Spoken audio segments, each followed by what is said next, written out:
Ladies and gentleman, DMart के नतीजे Q3 2023 पेश हो चुके हैं दोस्तों। तो अब ये देखना बनता है ये 9 महीने में डीमार्ट के नतीजे कैसे आए, डीमार्ट के रिजल्ट डिक्लेयर हुए और वो टूटना शुरू हुआ। तो कई लोग के दिमाग में सवाल आ रहे हैं कि क्या ये डीमार्ट टूट ही जाएगा, क्या बुरे नतीजे थे। दोस्तों जनरली लोगों को ये लगता है जब शेयर टूटता है तब उनको भावी अंधकार वाला दिखाई देता है कोई भी कंपनी का, और जब वही शेयर रैली कर रहा होता है तो उनको भावी बहुत उज्जवल दिखता है। इन रियल सेंस ये जो नियर टर्म में टूटना चलना उसका लॉन्ग टर्म से कोई लेना देना नहीं। वो क्यों चलता है, क्यों टूटता है, नतीजे के बाद मूवमेंट आई, इन चीजों पे दोस्तों हम बात करेंगे। साथ ही में बहुत से लोगों को ये लगता है कि डीमार्ट का शेयर का भविष्य क्या, चलो बात करेंगे। क्या डीमार्ट बोनस देने वाला है, हाँ ये भी बहुत ही खबर आ रही है, लोग पूछ रहे हमको, ये भी बात करते हैं। क्या डीमार्ट का शेयर लेना चाहिए, अगर हाँ तो कहां पे, अगर ना तो क्यों नहीं, डीमार्ट डिविडेंड देता है कि नहीं, इन सारी चीजों पे दोस्तों हम चर्चा करेंगे। तो रहिए हमारे साथ, चैनल सब्सक्राइब नहीं किया है तो उसको सब्सक्राइब कर दीजिए दोस्तों। तो ये है डीमार्ट का हिस्टोरिकल डेटा आपके सामने है। जब भी कोई कंपनी को दोस्तों आप लोग एनालिसिस करते हो, राइट, तो एनालिसिस करने के अलग अलग स्टेप होते हैं, वैसे आगे बढ़ो। सबसे पहले दोस्तों नंबर 1 स्टेप, मैं 5 स्टेप बता रहा हूँ। नंबर 1 स्टेप दोस्तों, कोई भी कंपनी का एनालिसिस करने से पहले उसको उसकी पीयर ग्रुप के साथ कंपेयर करो। ऐसा नहीं होना चाहिए कि आप जो कंपनी को रिसर्च कर रहे हो वो कंपनी अच्छी नहीं है, राइट, वो आपका टाइम बिगाड़ेगी। तो पहले कंपनी सिलेक्शन जरूरी है दोस्तों इस केस में, राइट। तो यहाँ पे आज मैं कंपनी सिलेक्शन पे बात नहीं करने वाला हूँ, प्रीवियस में कई वीडियो हमने बनाए हुए जो आपको बता सकते हैं डाइवर्सिफाइड रिटेल में बेस्ट कंपनी कौन है, राइट। वो वीडियो देख के आप अंदाजा लगा दीजिएगा। लेकिन मैं ईगल आई व्यू से बता दूं कि दोस्तों लीडिंग कंपनी डाइवर्सिफाइड रिटेल में रिलायंस रिटेल है, जो सबसे बड़ा खिलाड़ी है। डीमार्ट खिलाड़ी नंबर 1 है। डीमार्ट और रिलायंस में फर्क ये है कि रिलायंस एक जायंट खिलाड़ी है, डीमार्ट एलिफेंट है, तो रिलायंस डायनासोर है। उतना ह्यूज डिफरेंस है दोनों के बीच में। जितने डीमार्ट के टोटल स्टोर है उसके 3 गुना स्टोर नंबर संख्या में रिलायंस हर क्वार्टर में ओपन कर रहा है, राइट। तो आप कहोगे डीमार्ट के स्टोर बड़े होते हैं, रिलायंस के स्टोर छोटे भी होते हैं। बहुत ही वेरिड फॉर्मेट में काम करता है दोस्तों, राइट। तो उसके कई अलग अलग प्रकार के स्टोर होते हैं, पर खाली ऐसा नहीं है कि उनके स्टोर छोटे हैं। रिलायंस का अगर आप छोटे बड़े सब स्टोर भी मिला दो तो भी डीमार्ट से उनका, डीमार्ट का करीबन 12 मिलियन स्क्वायर फीट का टोटल स्पेस है, तो रिलायंस का दोस्तों 60-70 मिलियन स्क्वायर फीट है। यानी रिलायंस बड़ा डायनासोर है अगर आप डीमार्ट को हाथी बोलोगे, राइट। रिलायंस फैला हुआ है भारत भर में, डीमार्ट फैला हुआ है 22 शहरों में, बट डीमार्ट इज अ डेब्ट फ्री कंपनी, रिलायंस पे डेब्ट है, बराबर। तो ये चीज के डेटा आपको चाहिए तो आप प्रीवियस वीडियो में देख सकते हो। अभी हम डायरेक्ट डीमार्ट की हिस्ट्री पे आएंगे। तो पहला मैंने बोला दोस्तों कंपनी देख लो, फिर वो जो कंपनी आप सिलेक्ट कर रहे हो उसकी हिस्ट्री देख लो, राइट। तो मैं सेकंड स्टेप पे आ रहा हूं, कंपनी की हिस्ट्री क्या है। दोस्तों ये लोगों का 2 स्टोर थे 2002 में। दोस्तों इनको 2012 में जब ये लोग आए तब तक 57 स्टोर। तो आप देख सकते हो 50 स्टोर खोलने में इनको 10 साल लग गए थे, 55 स्टोर खोलने में। और अभी ये टाइम है कि ये लोग हर साल करीबन 30 से 50 स्टोर खोल रहे, तो एग्रेसिव है। इनका टर्नओवर 10 साल पहले 2200 करोड़ का था, प्रॉफिट इनका 60 करोड़ का था।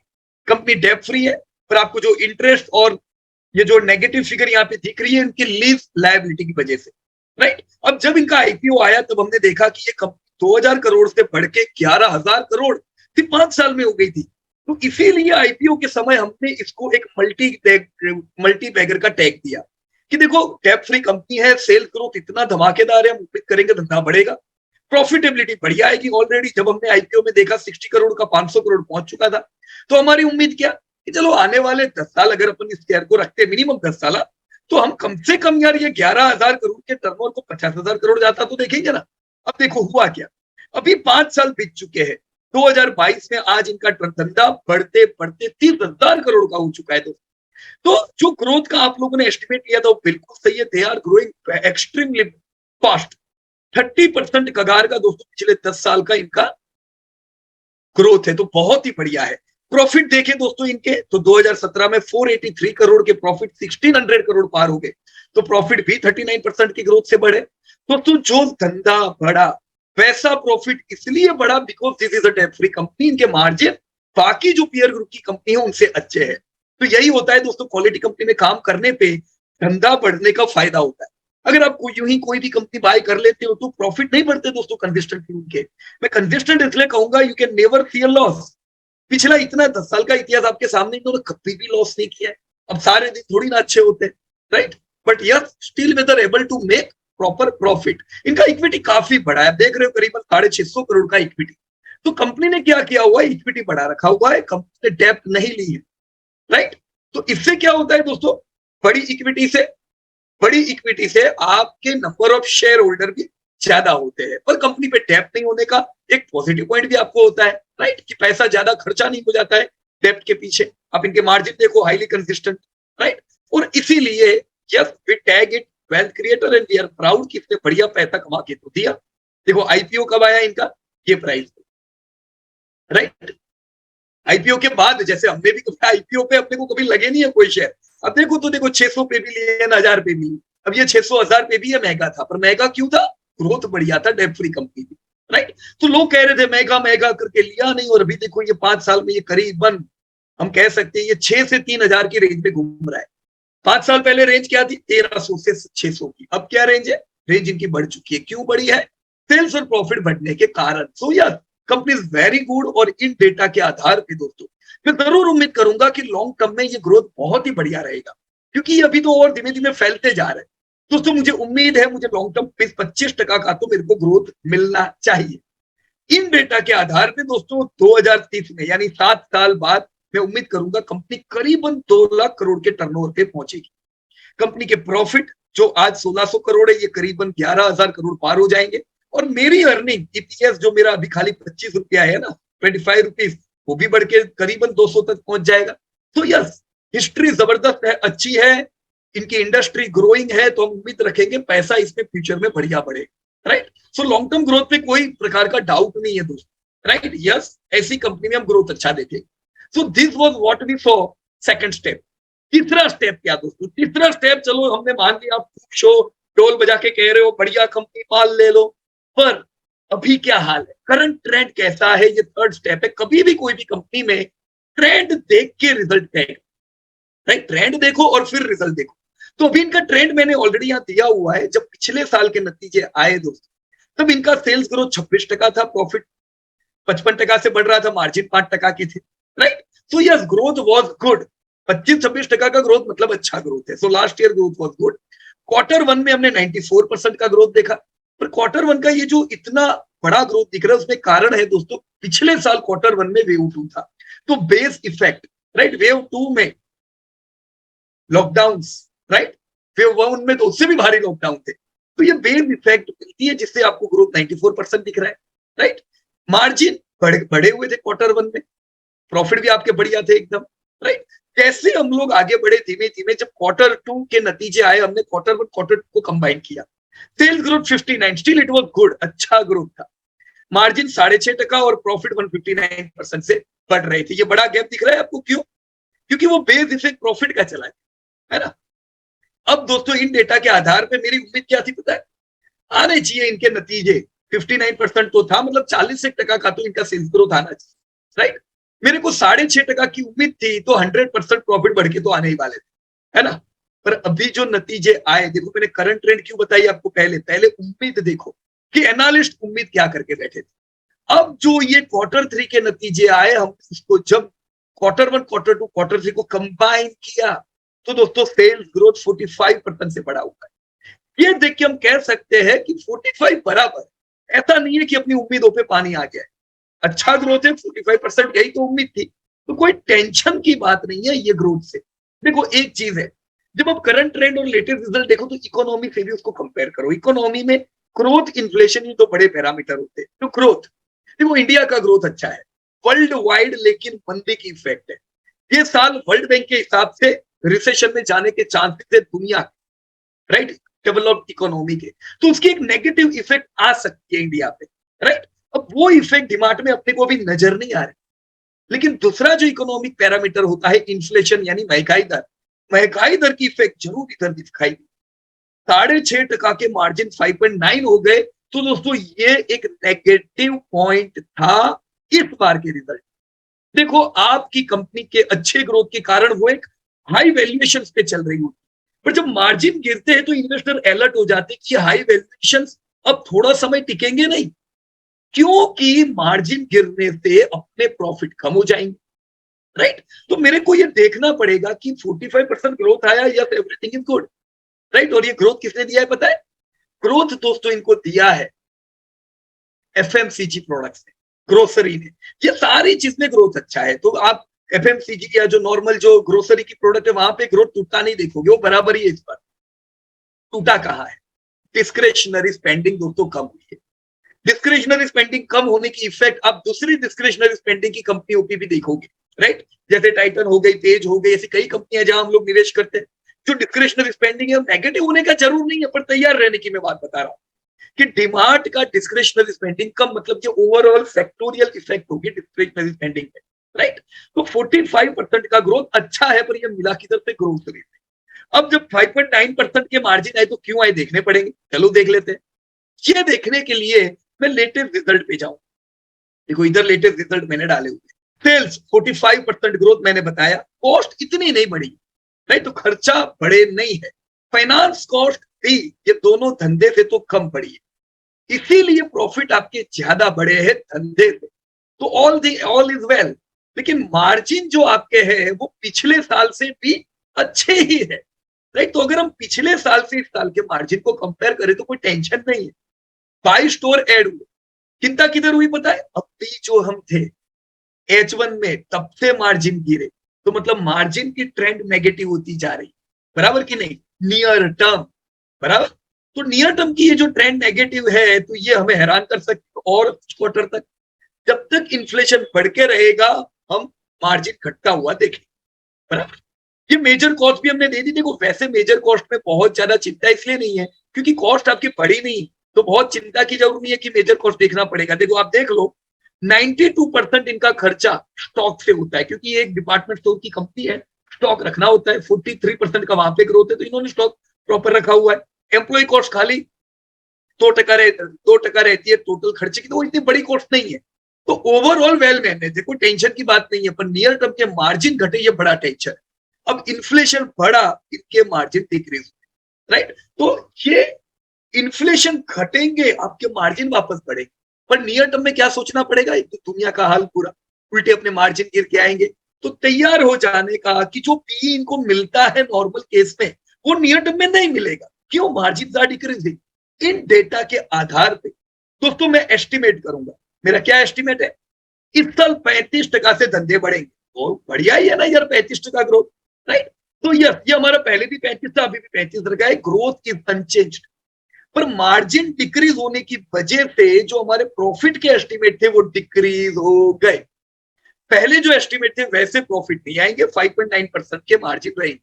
तो इन डेटा के आधार पे दोस्तों मुझे उम्मीद है ये साल, यहाँ पे सॉरी 50 आ जाएगा, ये साल 35% से धंधे बढ़ेंगे, 50% से प्रॉफिट बढ़ेंगे, राइट? और अपने जो ईपीएस है, राइट, वो भी 50% से बढ़ेगी।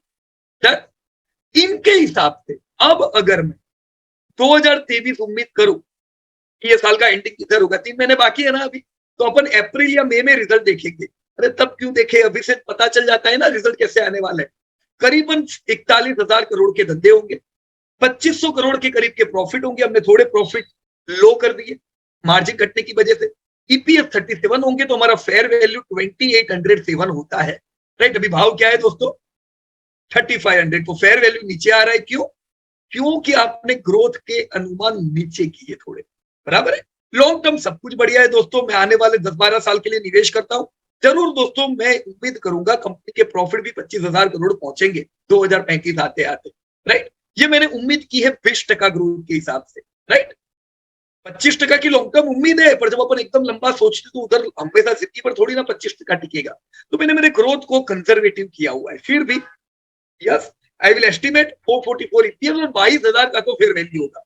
तो कोई टेंशन की बात नहीं है डिमांड में, पर अभी तैयार मार्जिन गिरे हुए, इसकी इफेक्ट आपको देखने को मिलेगी, राइट? भाव पे इसलिए देखने को मिलेगी। देखो इधर पैग रेशियो देखो 2.1, ये क्यों हुआ? जस्ट अ मिनट, देखो इधर ध्यान देना, ये जगह पे, सॉरी यहाँ पे, राइट? ये दोनों जगह पे इनका ईपीएस 23 रुपया था, भाव के हिसाब से आप पी देखो 250 का पी था, बहुत महंगा था। पर महंगा महंगा महंगा चलता क्यों रहता है? क्योंकि इनका ग्रोथ भी बढ़िया आता है। अभी जो ग्रोथ आया, मार्जिन गिर के आए, इनका अभी ट्रेल ईपीएस 36, तो 36 के ईपीएस के हिसाब से भी इनका पी 98 का है। तो 100 का पी मंजूर है, प्रोवाइडेड तुम 100% से बढ़ो। अभी इनका ग्रोथ कितना है? अभी 45 का है। प्रॉफिट भले 80% से गिरे बढ़े है, पर 80% से थोड़ी ना प्रॉफिट इस साल बढ़ेंगे। Profits are volatile. तो कितना उम्मीद करने का पता है? सेल्स जितना ही, राइट। अब तुम्हारे पीई 100 के, ग्रोथ 45 का, गड़बड़ है ना? या तो ग्रोथ को ऊपर ले जाओ या भाव को नीचे लाओ। अभी ये ग्रोथ को अभी आ गया, राइट, दुनिया मंदी में है, तो ग्रोथ को ऊपर जाने के और चांसेस कम दिखते हैं, जिसकी वजह से भाव नीचे आ रहा है। Got it? तो भाव नीचे आएगा तो आपका जो पैग रेशियो प्रॉपर हो जाए, राइट। देखो अब क्या चाहते हैं पता है? 45 से 100 के बीच में कहीं 75 जितना भी आ जाए तो भी बढ़िया है, राइट। तो इनके हिसाब से अभी पैग ज्यादा है 2.1। मैं क्या उम्मीद करूंगा पता है? थोड़ा भाव नीचे आए। देखो अभी ये पूरा मैंने चार्ट दिया हुआ है, देखो कितनी खुशी की बात है। ये समय पे आप तो बहुत से लोगों ने आईपीओ पे रखे। अब हमने आईपीओ में भी ऐसा वीडियो बनाया था, हमने बताया था wealth creator, but many people have denied, बोले नहीं बहुत महंगा दे रहे हैं। अरे वो समझते नहीं है, बहुत मस्त टैप फ्री कंपनी, महंगा ही मिलेगा ना, सस्ता थोड़ी ना देंगे ये लोग, राइट। ग्रोथ अच्छा आया, आपको पैसा बना है, तो कभी भी महंगा होने से कंपनी गिरती नहीं है। अगर ऐसा होता तो सस्ती कंपनियां सब चल रही होती, वो सस्ती भी नहीं चलती है। प्रॉब्लम किधर होता है पता है? महंगी कंपनी हो और ग्रोथ उतना रिलेटेड ना आए, राइट। तो वो रिलेट करता है, ये प्रॉपर सेट हो जाता है। अभी अगर आपकी मैंने जो रेंज दी हुई है आपको, 3000 से 3600 की रेंज में कोई टेंशन नहीं है बाय करने। ये पूरा समय एसआईपी का है दोस्तों। ये रेंज में बाय करते होगा कि आपका पैग रेशियो नीचे आ जाए, राइट। एकदम लॉजिकल बात है कि नहीं? मैं अगले साल, राइट, टारगेट मैंने दिस ईयर लिखा है, आप अगले साल का उम्मीद करो 61 65 का टारगेट उम्मीद करें, राइट, अगले साल। तो अगले साल मेरी रेंज क्या है पता है? 3000 से 6000 की रेंज में डिमांड चले, ऐसी मेरी उम्मीद है। मैं 3000 के करीब एग्रेसिव बाइंग करूंगा, 6000 के करीब थोड़ा प्रॉफिट बुक करूंगा, एकदम सिंपल, बराबर। तो this is what are the result. बहुत लोग बोलते हैं, मैंने जो पहले प्रश्न बताया, अच्छी कंपनी है कि नहीं? अच्छी है ना, सबसे अच्छी कंपनी है। देखो लीडर नहीं है, लीडर रिलायंस रिटेल, राइट। पर रिलायंस रिटेल पे करीबन 45% जितना डेब्ट टू इक्विटी रेशियो है। रिलायंस रिटेल जबरदस्त एग्रेसिव कंपनी, तो आप वो भी रख सकते हो, डिमांड भी रख सकते हो। अब रिलायंस रिटेल डायरेक्ट लेने की अपॉर्चुनिटी नहीं है, अभी लिस्टेड नहीं। अब वो मत बोलना अनलिस्टेड मिल रही है, ऐसा नहीं करना। रिलायंस ले लो, क्या फर्क पड़ता है? रिलायंस इंडस्ट्री लिया तो आपको रिलायंस रिटेल जियो दोनों का फायदा हो रहा है, राइट। तो मेरे हिसाब से रिलायंस 5% रखने चाहिए। अगर आप डिमांड लेते हो तो डिमांड को 3% हम लोग वेटेज दे सकते हैं, considering that this is not a leader, but yes, this is a debt-free company, a very good company. All right. So this is what I can see from this Q3 result of DMart. Clear है? Long term रखेंगे, multi year rally definitely देखेंगे। Disclosure बता दो दोस्तों, मैं कह रहा हूं इसलिए मत लेना, हमारे पास डेफिनेटली है, पर हमारी वजह से मत, किसी को कॉपी मत करो, खुद सोचो क्या डिमांड इतना महंगा है, क्यों? क्योंकि उसके ग्रोथ के पैरामीटर और वैल्यूएशन से। पर फिर बार बार आपको गिरने पे अगर बीमारी आ जाएगी, अरे महंगाई तो गिर रहा है मैं क्या करूं, ये सब नहीं सोचने का। पहले से सोच लो, ये आपको महंगाई मिलने वाला है, पहले से प्रिपेयर रहो। आप जहां पे निवेश कर रहे हो, राइट, आप सोच लो कि इसके पॉजिटिव पॉइंट क्या है, नेगेटिव पॉइंट क्या है। No need to ask anybody. दूसरा प्रश्न था आपका बोनस। अब यार ये बोनस क्यों नहीं दे सकते? टैप फ्री है, रिजर्व इनका एकदम तगड़ा है, तो डेफिनेटली रिजर्व के पैसे को यूज करके बोनस दे सकती है, पर ये अभी नहीं देते और नहीं देने चाहिए, राइट। देखो ये डेप लेते नहीं है एक्सपेंशन के लिए, तो इनको यूज करने दो ना रिजर्व का पैसा। आपको बोनस बोनस दे देंगे तो फिर ये स्टोर नए कैसे खोलेंगे? अभी इनको ग्रोथ करने दो, बोनस की उम्मीद रखनी नहीं है, क्या काम है, राइट। उससे क्या फायदा होता है बताओ? कुछ भी नहीं। दूसरा डिविडेंड, लोग कहते हैं डिविडेंड नहीं देती है, नहीं देती है ये। अरे वो डिविडेंड बांट देंगे, सोचो 70% से ज्यादा हिस्सा तो खुद दामानी साहब का है। मतलब अगर ये 1600 करोड़ में से मान लो 1000 करोड़ रुपए बांट दिए डिविडेंड में, तो इसमें से 700 करोड़ तो दामानी जी के पास जाएंगे ना। तो उनको कितना बड़ा नुकसान हो रहा है डिविडेंड नहीं लेके, राइट। ऐसा नहीं वो आपको नहीं दे रहे, और उनका बहुत ही प्रॉपर डिसीजन है। ये एक्सपांड ग्रोथ वाली कंपनी है, अभी ना डिविडेंड चाहिए ना ग्रोथ ना बोनस चाहिए, करने दो इनको ग्रोथ। एक बार मैच्योरिटी लेवल पे आ जाए, इंडिया भर में फैल जाए, फिर दोस्तों जिंदगी भर बोनस और डिविडेंड मिलेंगे। देखो टीसीएस आज कर रही है कि नहीं कर रही, हाई डिविडेंड, मैच्योर हुई है, बढ़िया कर रहे हैं, राइट। ग्रोथ के समय पे थोड़ी ना वो लोग देते थे, ग्रोथ के समय पे क्या इतना तगड़ा डिविडेंड आता था? 30% था उस समय खाली डिविडेंड, राइट। तो उम्मीद वो करो जो करनी चाहिए, राइट। तो मुझे उम्मीद है दोस्तों आज के सेशन में कुछ मैं आप पे रोशनी डाल सका हूंगा डीमार्ट के डेटा पे। Thank you very much and best of everybody.